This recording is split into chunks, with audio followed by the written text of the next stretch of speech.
پانی کم پینے سے سینے میں جلن ہونا شروع ہو جایا کرتی ہے، اس لیے پانی پینے سے جلن کو دور کیا جا سکتا ہے۔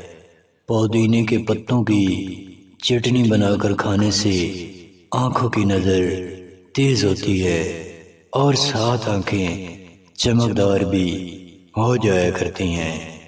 پاؤں کے تلووں میں جلن ہو جائے تو کوشش کیا کریں کہ سیب رات کو کاٹ کر رکھ دیں اور نہار منہ کھایا کریں، بہت مفید ہے۔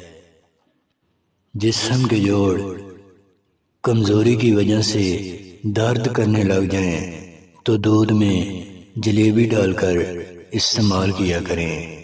سر پر کلونجی کا تیل لگانا شروع کر دیں، بال کمزور ہونے سے بچ جائیں گے۔ مالٹا کھانے سے بدن کی خارش ختم ہو جایا کرتی ہے۔ جن لوگوں کا پیٹ بد ہضمی کی وجہ سے خراب رہتا ہے وہ دودھ کی ہمراہ سونڈ کھایا کریں، بہت فائدہ ہوگا۔ انگور کھانے کے فوراً بعد نہانے سے بدن میں سستی آ جایا کرتی ہے۔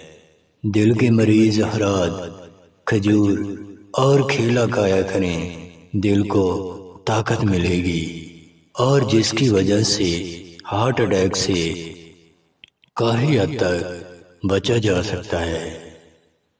عقل مند شخص وہی ہے جو اپنے آج کو گزرے ہوئے کل سے بہتر بنائے۔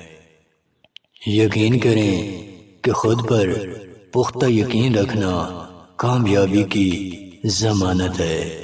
یاد رکھو، کسی بھی شخص کی پہچان ادب سے ہوا کرتی ہے۔